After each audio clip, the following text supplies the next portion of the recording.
So let's go ahead and get started. Oh, actually, before we start with the formal meeting, wanted to introduce our new team.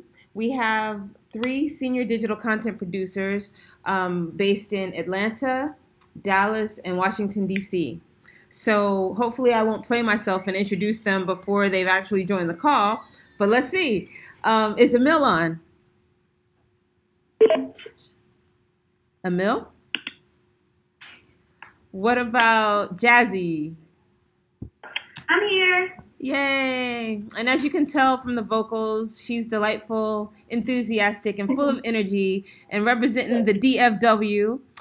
Just wanted to Yeah. welcome Jazzy, but before we, welcome you through our phones, I just wanted you to tell the team a little bit about yourself. Oh, by the way, you're talking to online editors, program directors, some personalities, and some multimedia directors, social media experts. So I honestly feel that social is everything. Everything connects to social. So that's why this isn't exclusive. And even though you're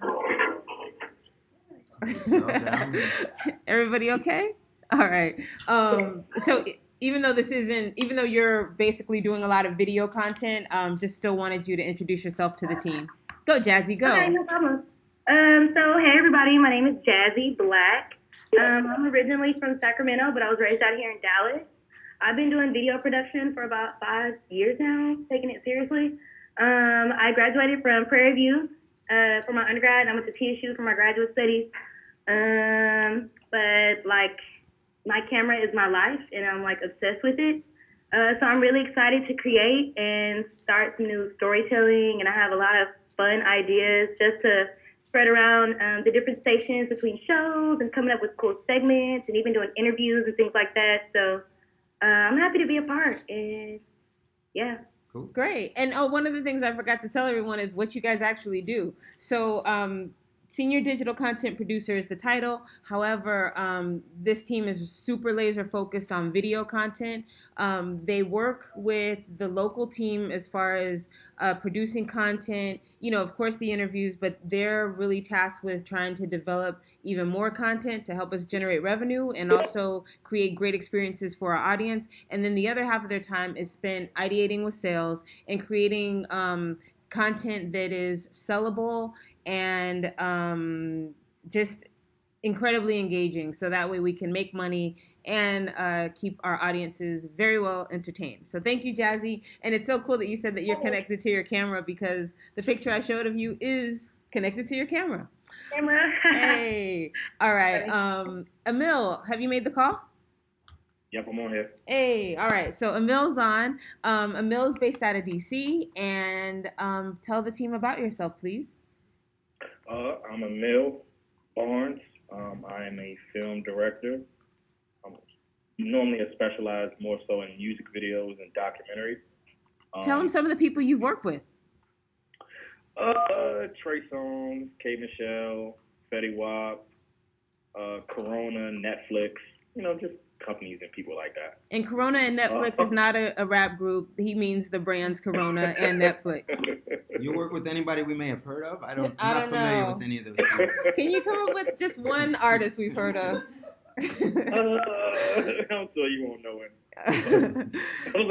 Those are just a few people that I've worked with, and I just relocated back here after being in New York for the past few years in the Bronx. And what's the name of that blogger a couple people might have heard of that you've been doing documentaries with? Oh, Karen Civil? Yeah.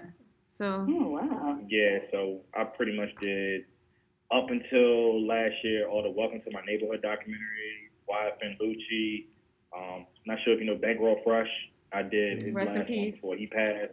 Yeah, rest in peace, Bankroll.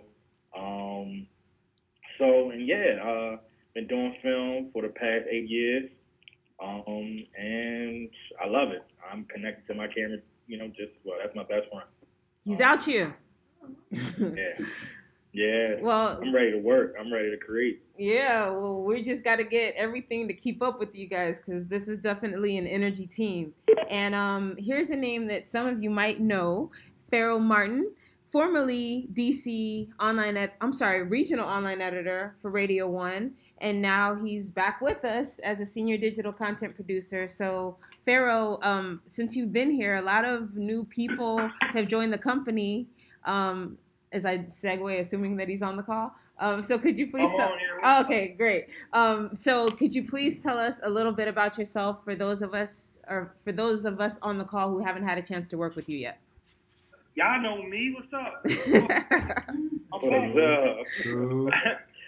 Now, I started out, online editor, journalist, and all that, but then I tried to learn. I think I got into video a little bit after interning with Mike Jones, and when they were doing Giant Magazine. Back in the day. Yeah, it was back in the day. That's when I first started. Remember I used to pick your brain about stuff, and then I started picking it up, and then as online editor, I had to do a lot of video, work with sales and all that, and I started. Then I moved out to LA, started working with Pluto TV, and I got into filmmaking, and I did a couple of music videos, local artists. No one like Trey Songz, but no pressure, no judgment.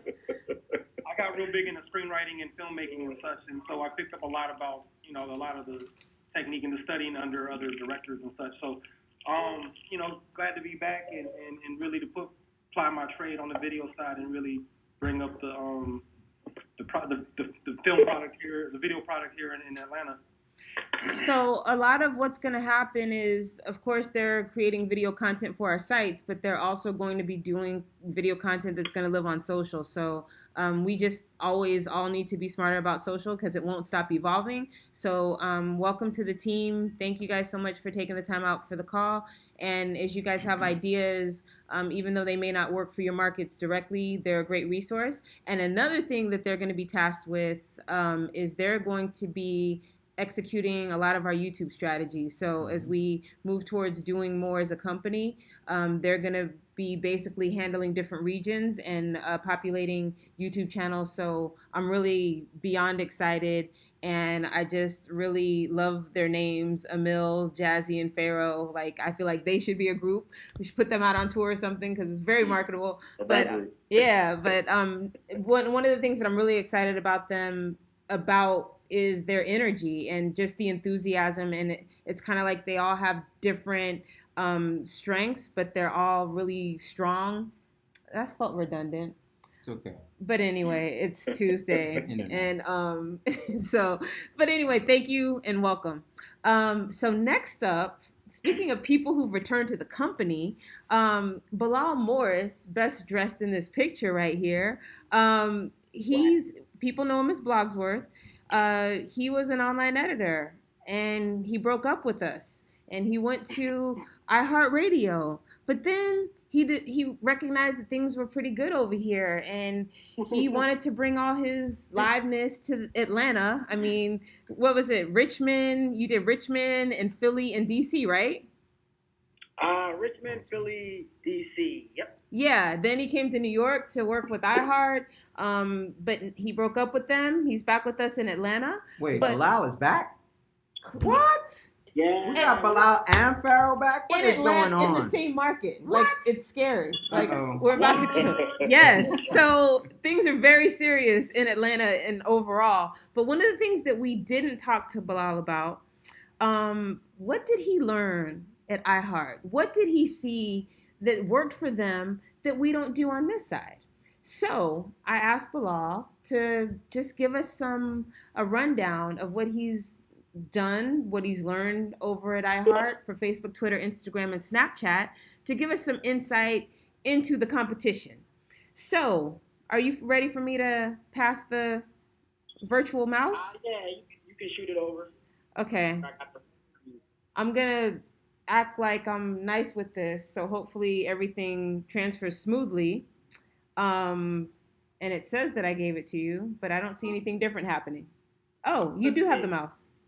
There you go. Do I have the mouse? Is mine? You see my screen? Yeah, I don't see your screen, but I do see movement on your part.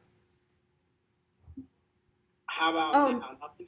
Do I need to show the screen differently? Mm-hmm. Yeah. Oh, hold on. No. I have Mike Jones to show your screen. No, it should actually have taken. Just real quick while we're doing the screen, I just wanted to let everybody know that I'm super, super, super excited about working with this this team. I finally got over my commitment issues, so I think I'm good here. I'm not going anywhere else. You guys can, you know, be cool with that.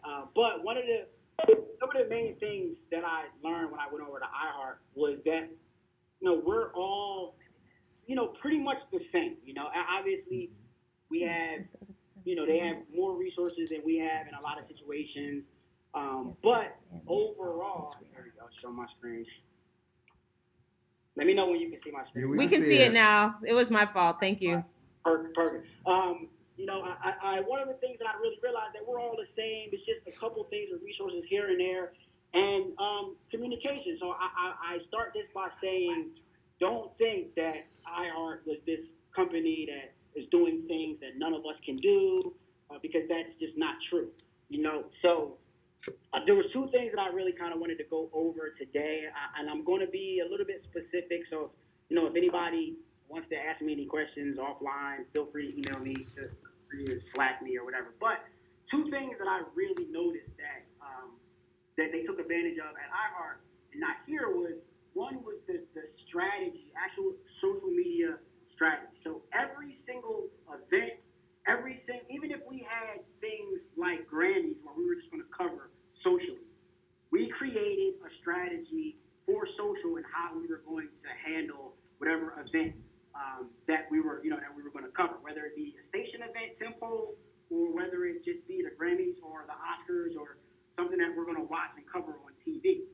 And we got way more specific in the strategies there, right? So not only am I creating this strategy for myself and for anybody else who might be handling the digital in your market, but what we also did was and this is something that we'll maybe have to work to, but we made it mandatory for everybody around the station who was really into social, just to kind of help us with spreading our engagement on social, whether that be Twitter, Facebook, Instagram. And how we did it was we would create one sheet like the one you see on the screen right here. Hold on. And I'm not seeing it. I need to. You can't see it? Wait. Let's see here. We were just seeing the desktop. We weren't seeing. Okay, go back. Let me see if I can pull it over to the right screen because I'm. Oh, you have two screens. That's why. Yeah. Okay. Okay. So hold on. Let me take it. Let me give it back to you. Okay.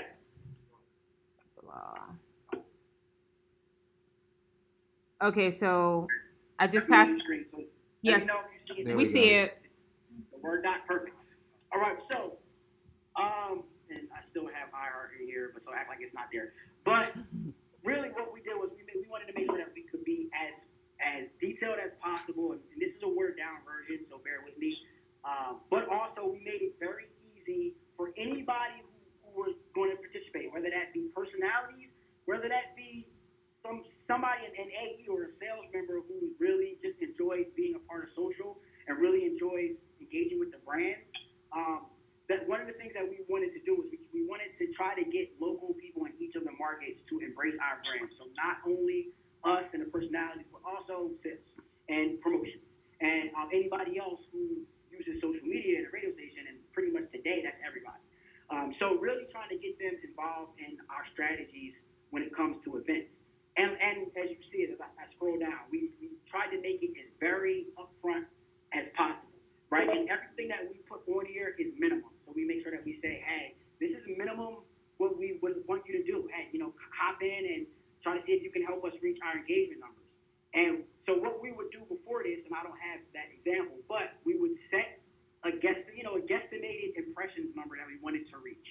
And then we would create a strategy like the one you see here, broken down each week of how many minimum-wise what we would expect for you to post based around the event that we're going to cover or the TV show that we're going to live tweet or anything like that. So, as you can see, we break it down by Facebook posts, Instagram posts, Twitter posts, and just be super specific. Let people know exactly how many posts you want them to post, how many times a day you want them to post. Be as super specific as possible, because a lot of times what you'll have people do, they'll schedule it out for themselves, which is fine. And if you give them an amount that you want them to hit, it's just so much easier for them to turn around the things that you want them to turn around. You're giving them all your expectations up front.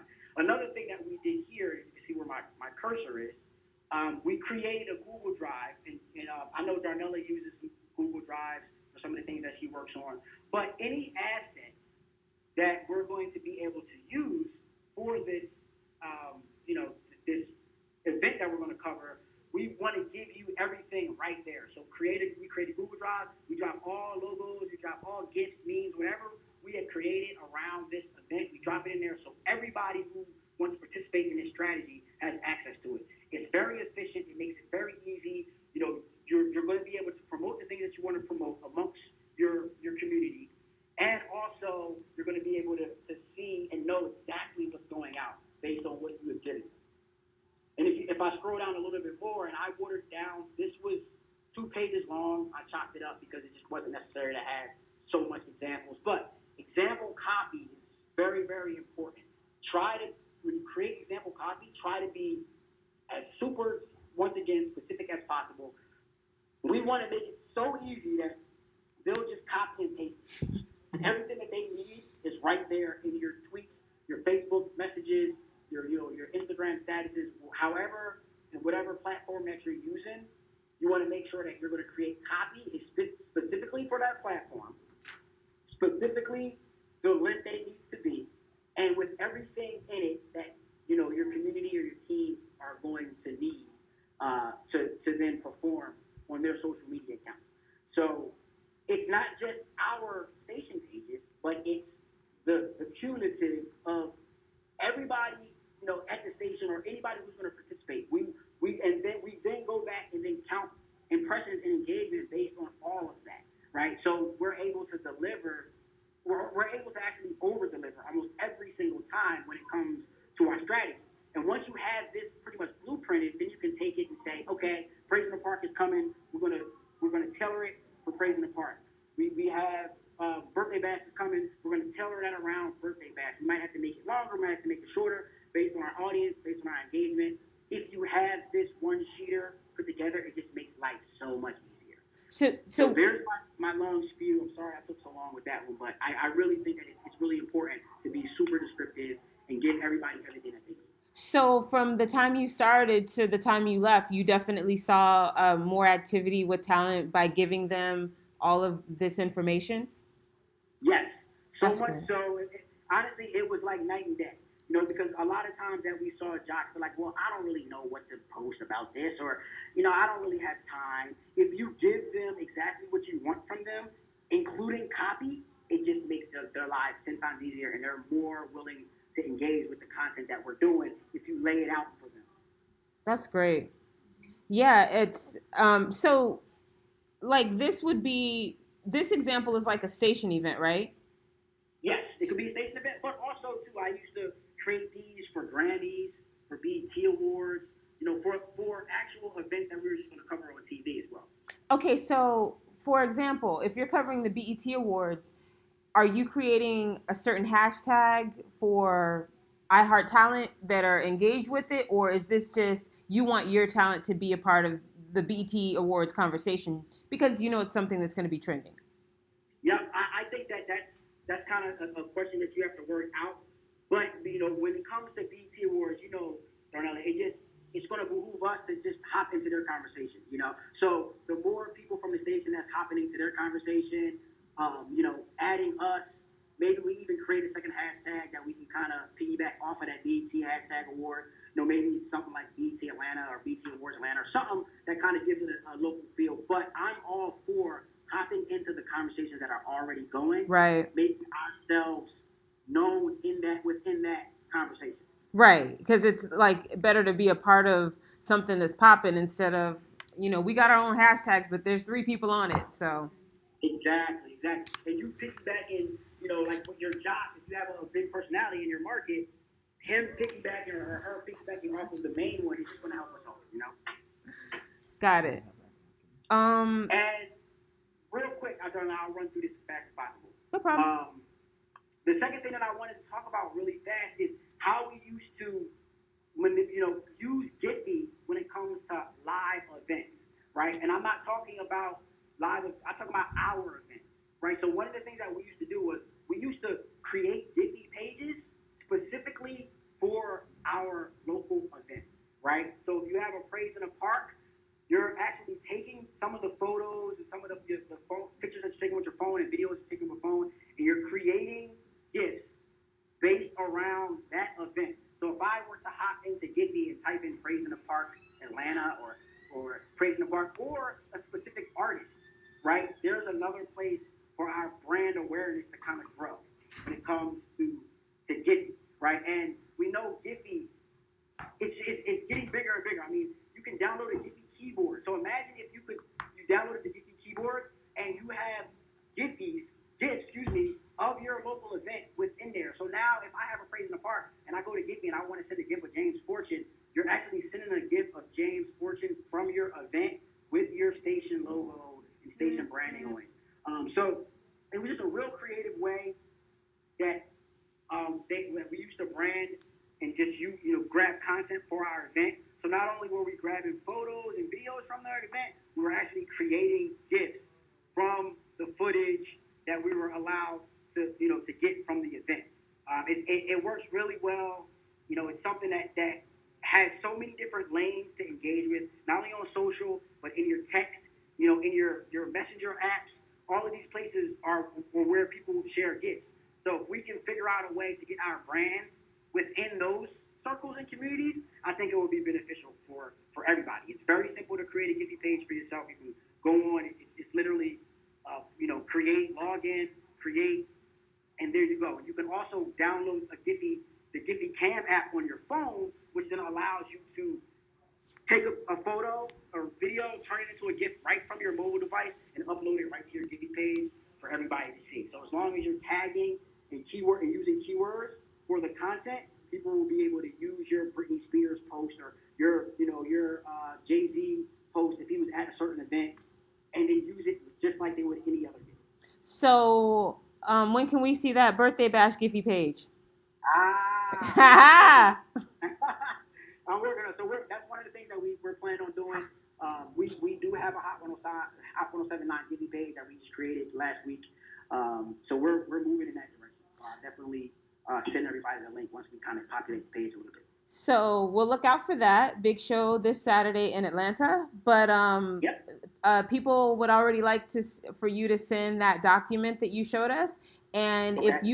if you end up doing that for Birthday Bash, please share it so we can do what you're doing on a national scale and get more love for the biggest concert in our company. I will do. Appreciate you, Donna. No, thank you so much. It's the little things that make a difference. And, you just kind of take it for granted. Well, it's not mandatory. People aren't going to do it. But sometimes if you just give them the content, they will socialize. Because, yeah. It's true. That's very true. Great. So I will deal with the sales case study next time because I don't think we're going to be able to get to it. But I wanted to let you guys know about this Shadowban by Instagram. Dun dun dun. So basically, Instagram will blacklist you without you even knowing it. And I'm going to share this article with you. But one of the things that is really hurting people is over hashtagging. So if you're one of those people who like types a sentence and then goes ham and puts like 50 hashtags, Instagram is blocking your content. And also just overall, people are seeing a dip in engagement. So please be strategic and sparing in your use of hashtags because it really does make a difference. So there's that. I'll share that with you. And then also, I fell in love with another app. This When to Post app is amazing because I'm one of the I come to my social platforms last. If you looked on my social platforms, you would never think that I do anything in social media because it's a ghost town. But when I do post, it tends to be after I've done. Oh, thank you. Can you guys see my screen? Yeah, I sent it back to you. Okay, good. Thank you. When I do post, it tends to be after midnight, after I've done stuff for everybody else. And I usually get really good engagement, even though I'm not responding to people the way I should and doing all the things that you should just always do as far as interacting with people on social media. But I get good engagement. And the reason why is because for my people, the people that follow me, that's a prime time, like after midnight. So this app is really great because it actually tells you when is the best time to get optimal engagement on Instagram. And actually, if you look, what it'll do is it'll show you 3 different times, and then it has a countdown so that you know when is a good time to post, and it breaks it down by day so that, like, you know, when you see the green, that's when it's a good time to post. And even if you want to schedule a post on only Pult only Pult, that's an actual scheduling tool where you can schedule, and Instagram will actually post it, not just tell you to post it. This is very powerful and very effective. And for the different accounts that I have imported, um, it's true. Like, the times when I see the most engagement were the times that it's recommending to me. So I really recommend this app. It's very intuitive. It's called When to Post, and it's very powerful and effective for Instagram. And one of the things that the things that I've read is that 5 times a day is that optimal amount of times to post. But instead of posting 5 times a day, if you don't have quality content, just focus on the 3 times it's telling you. And that's just a good gauge to let you know that you'll actually get good engagement. And it's better use of your time instead of like trying to find posts when you don't have anything and posting too much with nobody caring. Did anybody have any questions for? Well, first let's start about this app. Did anyone have any questions about it? Yeah, Donella, this JR, I just wanted to make sure I didn't miss anything. Does it alert you when you download the app and you set it up? Does it alert you, or it just lets you know that these are the times that you might want to post? Okay, so that would, I didn't pay for the version, so they have like a paid version. So maybe it might alert you, but ultimately it does not post. So Okay. this only Oh tells no, you. just like if it alerts you, like, yo, this might be the time to post. Not if it posts for you. But just if Right. it like sends you like a push notification. Well, it might do it on the paid version, but for the free Okay. version, it absolutely does not. It just gives you like a countdown clock and tells you like, hey, don't post now. Post it in 4 hours and 33 seconds or 33 minutes, and it just kind of counts down that way. But that's what I like about this is, so, you know, for the accounts I'm trying to grow, I know what times to post when I use this app. So then I go to um, and this is not an app, but this is actually a tool that you use on desktop, onlypult.com, and then you can actually go and schedule your posts. So if you wanted to schedule them out for the day, this platform is good to actually schedule, but I would use this app, When to Post, to find out what are those best times to post, and then physically schedule them here, or just check it out if you feel like posting. Did Okay, cool. Oh, cool. Did anybody have any questions for Bilal? Because he said a lot of great stuff, and I forgot to ask you that earlier. Excellent. All right, so I'll share this. Please get familiar with the Shadowban, because blocking on Instagram is real, or blacklisting on Instagram is real, and they don't tell you. You just kind of see a dip in engagement. So it was very interesting, and I hope you learned from it. And if you have any questions, please reach out. But other than that, I'll talk to you next week, and thanks so much for joining. I didn't bring my list of online editors, and my memory's no bueno, so I'll just assume everybody joined the call today. So thank you very much. Bye. All right, thank you. Thanks, girl.